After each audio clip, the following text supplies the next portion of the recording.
ప్రికార్డ్ colon అని అమెరికాలో ఒక ప్రొఫెషనల్ బాక్సర్ ఉన్నాడు. సెప్టెంబర్ 19th 1992లో పుట్టాడు. చిన్నప్పటి నుంచి చాలా బాక్సింగ్ అంతా ఇష్టం ఉండడం వల్ల వాళ్ళ నాన్న ఏం చేశాడంటే పోర్టరికోకి మూవ్ అయిపోయారు. ఫ్లోరిడాలో పుట్టాడు. పోర్టరికో అని వేరే ఒక ఐలాండ్ ఉంది అమెరికాకి దగ్గరలోనే. సో ఐలాండ్కి మూవ్ అయిపోయారు. అక్కడ లోకల్ కాంపిటీషన్స్లో పాల్గొని మంచి బాక్సర్ చేయొచ్చని. అలాగే తండ్రులు అనుకున్నట్టే మంచి బాక్సర్గా తయారు చేయడానికి అంతా అయ్యాడు. అబ్బాయి 6 feet ఉంటాడు. మంచిగా అంతా బిల్డ్ చేశాడు. సో స్టార్ట్ చేశాడు ఫైటింగ్ వెళ్ళడం. 64 kgs డిపార్ట్మెంట్లో యూత్ బాక్సర్గా చాలా ఫైట్స్ చేశాడు. యూత్ బాక్సర్గా 2010లో జరిగిన పాన్ అమెరికన్ యూత్ ఛాంపియన్షిప్లో గోల్డ్ మెడల్ కొట్టాడు. అంటే ఈజ్ ద విన్నర్.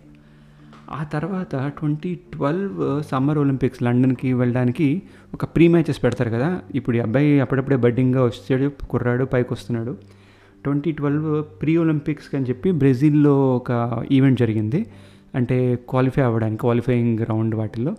అందులో ఒక వెనిజుయలన్ ఫైటర్ తోటి 3rd రౌండ్లో ఓడిపోయాడు మన ప్రికార్డ్ కొలాన్ కుర్రాడు. అందుకని ఒలింపిక్స్కి వెళ్ళైపోయాడు ఆ ఫైట్ ఓడిపోవడం వల్ల. ఆ తర్వాత ఇంకా ప్రొఫెషనల్ ఫైటర్ అవుదామని చెప్పి ఏం చేశాడంటే స్టార్ట్ చేశాడు ఒక వేరే ఇప్పుడు బాక్సర్లు అంటే మన 2020 ఓడిఐ లాగా ఎవ్రీడే ఆర్ ఎవ్రీ వీక్ ఏదో ఫైట్ పెట్టేసుకోరు. బడ్డింగ్ బాక్సర్స్ అయితే ఇనీషియల్గా వాళ్ళు every year 4 to 6 times fight చేస్తారు.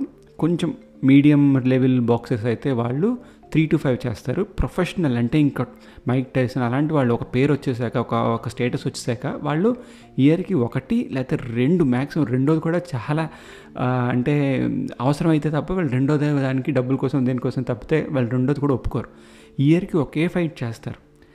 సో కుర్రాడు 2012 గోల్డ్ మెడల్స్ కొట్టాక 2013లో ఫస్ట్ ఫైట్ పెట్టుకున్నాడు. ప్రొఫెషనల్ డెబ్యూ పెట్టుకుని 2013లో ఫెబ్లో ఒక హావియర్ అని చెప్పి ఒక వేరే క్యాండిడేట్ తో కొలాజియం పోర్టరికోలోనే ఒక వేరే సిటీలో ఫైట్ చేసి ఫస్ట్ రౌండ్లోనే నాకౌట్ చేస్తాడు.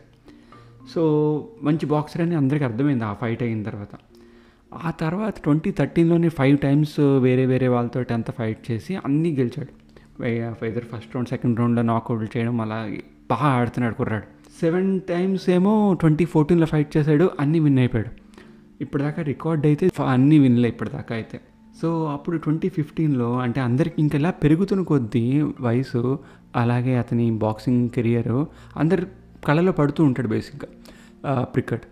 అందరికీ ఏమో ఓకే వీడు బాగా ఆడుతున్నాడు, ఇప్పటిదాకా అన్నీ నాకౌట్లే చేశాడు, ఇప్పటి వరకు బాగా ఆడాడు అని చెప్పి అందరూ మెచ్చుకుంటున్నారు.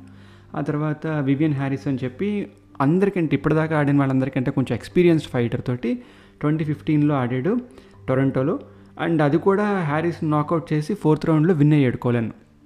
సో అందరూ మంచి ఫ్యూచర్ ఉంది కుర్రాడికి అని చెప్పి చాలా మెచ్చుకున్నారు. పేరెంట్స్ కూడా చాలా ప్రౌడ్గా ఫీల్ అయ్యారు. ఆ తర్వాత ఫైట్ అంటే ఇప్పటిదాకా ఎన్ని ఆడాడు, ఒక 16 fights ఆడాడు, 16 విన్నే.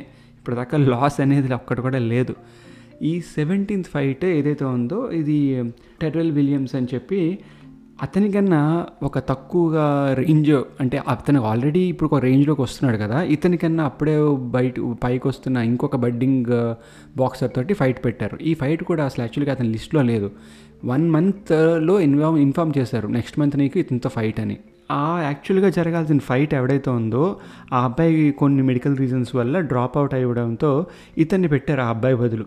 ఓకే నువ్వు అవైలబిలిటీ ఉంటే నువ్వు వచ్చేయని చెప్పి. ఇతను ఆల్రెడీ కంప్లైంట్ చేశాడు, ఇప్పటికీ ఆల్రెడీ బ్యాక్ టు బ్యాక్ ఫైట్లు అయ్యాయి, మరీ నెక్స్ట్ మంత్ అంటే కొంచెం ఇది అంటే పర్లేదు అని చెప్పి స్పాన్సర్స్ వీళ్ళు అందరూ డాక్టర్లు అందరూ కూడా సరే వెళ్ళండి ముందుకి అని చెప్పారు. వెళ్ళాడు ఫైట్కి. ఫస్ట్ 4-5 rounds అయితే లీడ్లోనే ఉన్నాడు పాయింట్స్ పరంగాను. మంచిగా ఆడుతున్నాడు, అంతా కొడుతున్నాడు. ఆ తర్వాత ఫైట్ మధ్యలో కంప్లైంట్ చేశాడు రెఫరీకి, అతను నెక్ మీద కొడుతున్నాడు, బ్రెయిన్ వెనకాల మీద కొడుతున్నాడు, అది ఇల్లీగల్, అది అలా చేయకూడదు అని చెప్పి కంప్లైంట్ చేస్తే రెఫరీ కూడా పట్టించుకోలేదు. రెఫరీ ఏమో యూ డీల్ విత్ ఇట్ అని చెప్పేసి మన కొలాన్కి చెప్పారు. ఇదేంటి టెర్రల్ ఎందుకు ఇలా కొడుతున్నాడు అని చెప్పి రెఫరీకి చెప్పినా పట్టించుకోవట్లేదు. ఆ తర్వాత 6th round 7th roundకి డాక్టర్కి నేను చెప్పాడు, నాకు కొంచెం డిజీగా ఉంది, నాకు ఇలాగా మేబీ కంటిన్యూ చేయగలనా లేదా నాకు తెలియట్లేదు అంటే, డాక్టర్ ఏమో చూసి రింగ్ పక్కన ప్రతి ఫైట్ పక్క ఒక డాక్టర్ ఉంటాడు జనరల్గా, ఆ డాక్టర్ కూడా చూసి బాగానే ఉందంతా యూ కెన్ గో హెడ్ అనేసాడు. సో round 7 అప్పుడు ఫస్ట్ టైం ప్రిచర్డ్ స్లో అయ్యాడు. ప్రిచర్డ్ స్లో అయినప్పుడు కామెంటేటర్స్ వాళ్ళందరూ కూడా వీడు స్లో అయ్యాడని చెప్పేసి అన్నారు. ఆ తర్వాత కంటిన్యూస్గా ర్యాబిడ్ పంచెస్ అంటారు. బేసిక్గా నువ్వు నెక్ మీదన బ్రెయిన్ వెనకాల అక్కడ కొడుతూ ఉంటే దాన్ని rabbit puncher which is illegal punch బాక్సింగ్లో.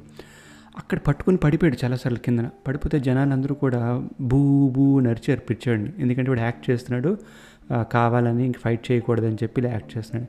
కామెంటేటర్లు ఎవరైతే ఉన్నారో వాళ్ళు కూడా వీడికి ఎమ్మీ ఇవ్వచ్చు, వీడికి అకాడమీ అవార్డు ఇవ్వచ్చు అని చెప్పి జోక్ చేశారు ప్రిచర్డ్ అలా పడిపోతున్నప్పుడు. పాప అయినా లేచాడు, లేచి ఫైట్ చేస్తున్నాడు, ఎదుర్కొంటున్నాడు అవతల వాడికి ఒక కిక్ ఇచ్చాడు బేసిక్గా లోవర్లో. అప్పుడు ప్రిచర్డ్కి -1 పాయింట్ చేశారు, 1-2 పాయింట్స్ డౌన్ చేసినా కూడా పాపం అవతల వాడికి ఏమి మైనస్ చేయట్లేదు, కానీ ప్రిచర్డ్కి మైనస్ చేస్తున్నారు. సో ప్రిచర్డ్కి అర్థం కాలేదు ఎందుకు ఇలా చేస్తున్నారు ఏంటి అని. డాక్టర్ చూపిస్తే డాక్టర్కి నాకు అంత బాగానే వెళ్ళి అంటాడు. రెఫరీకి వెడితే యూ డీల్ విత్ ఇట్ అని చెప్పి ప్రిచర్డ్కి దెబ్బలు తగులుతున్నా పట్టించుకోవట్లేదు. అవతల వాడికి ఏమో ఒకటి కొట్టినా వాళ్ళు ఇల్లీగల్గా అని అవతల వాడిని కొట్టకూడదని చెప్పేసి అంటున్నాడు. సో ప్రిచర్డ్కి అర్థం కావట్లేదు అసలు ఏంటవుతుందని.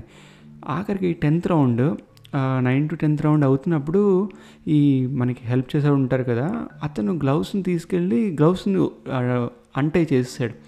బాక్సింగ్లో గ్లౌని ఒకసారి టై చేశాక మ్యాచ్ అయ్యే వరకు అన్టై చేయకూడదు అన్లెస్ గ్లౌజ్ అయినా పాడితే తప్ప. సో అన్టై చేయడం వల్ల మ్యాచ్ రెఫరీ వచ్చేసి అన్టై చేసేసారు. సో డిస్క్వాలిఫై అయిపోయావు నువ్వు అని చెప్పేసి ప్రిచర్డ్ని వెళ్ళిపోమని చెప్పాడు.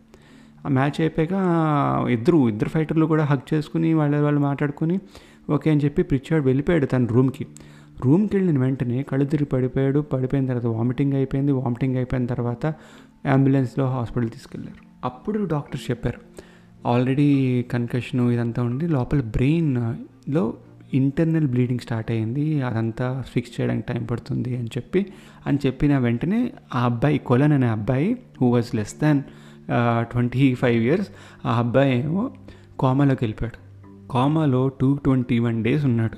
221 days ఉన్న తర్వాత ఆ బ్రెయిన్ ఇంజురీ అంతా అయిన తర్వాత స్కల్ అదంతా కూడా చిన్న పార్ట్స్ ఏవైతే బ్రేక్ అయ్యాయో అవన్నీ రీప్లేస్ చేయాల్సి వచ్చింది. 221 days తర్వాత కోమా నుంచి బయటకు వచ్చాడు. ఫస్ట్ టైం కళ్ళు తెరిచి చూశాడు ప్రపంచాన్ని, కానీ నోట్లో మాట లేదు, ఎందుకంటే అతని మాట పడిపోయింది. ఆ తర్వాత నడవలేకపోయాడు, ఎందుకంటే నీ బ్రెయిన్ అసలు ఫంక్షనింగ్ లేదు. అది నీ బ్రెయినే చెప్పాలి అన్నిటికీ, మాట్లాడాలా, నడవాలా, తినాలా, పడుకోవాలా, ఏదైనా సరే. అలాంటిది బ్రెయిన్ పనిచేయకపోవడంతో ఆ అబ్బాయికి ఇన్ని రోజులు అసలు ఏమైందో కూడా తెలియని పరిస్థితుల్లో లేచి చూసేసరికి చుట్టుపక్కల ఉన్న అమ్మ నాన్నని చూసినా సరే అర్థం కాలేదు అతనికి ఏంటో అయింది అనేది.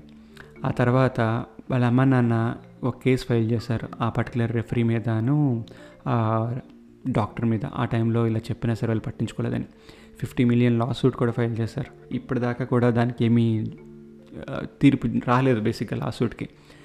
ఆ తర్వాత ఇప్పుడిప్పుడే కంప్యూటర్ ద్వారా ఈ అబ్బాయి మాట్లాడలేకపోయినా చెప్పిన వాటిని అర్థం చేసుకుంటున్నాడు. అంటే ఎలా ఉన్నావు అంటే బాగున్నా నేను అట్లీస్ట్ కంప్యూటర్లో టైప్ చేసి చెప్పడానికి అతని చెయ్యి కదులుతోంది.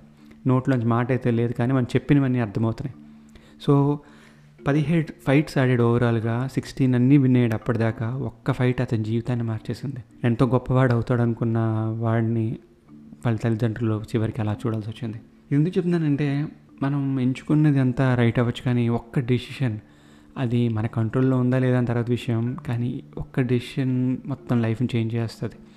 ఇది చాలా సింపుల్గా అయిపోతుంది. మనమే యాక్సిడెంట్ చేసినా లేకపోతే మనల్ని ఎవరు యాక్సిడెంట్ చేసినా లైఫ్ మామూలుగా మనదే కాదు, మనతో పాటు ఉన్న వాళ్ళందరి లైఫ్ కూడా చేంజ్ అయిపోతుంది.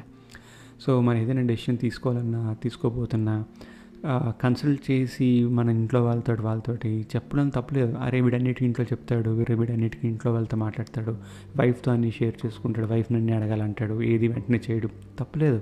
వాళ్ళ లైఫ్ వాళ్ళందరి లైఫ్ అంతా డిపెండెంట్ కాబట్టి వాళ్ళు ఆ డెసిషన్ తీసుకుంటారు. సో ఇతని గురించి నేను రీసెంట్గా తెలుసుకున్నాను, మీకు కూడా షేర్ చేస్తే బాగుంటుందనే ఉద్దేశంతో నేను ఈ విషయం మీతో షేర్ చేస్తున్నాను.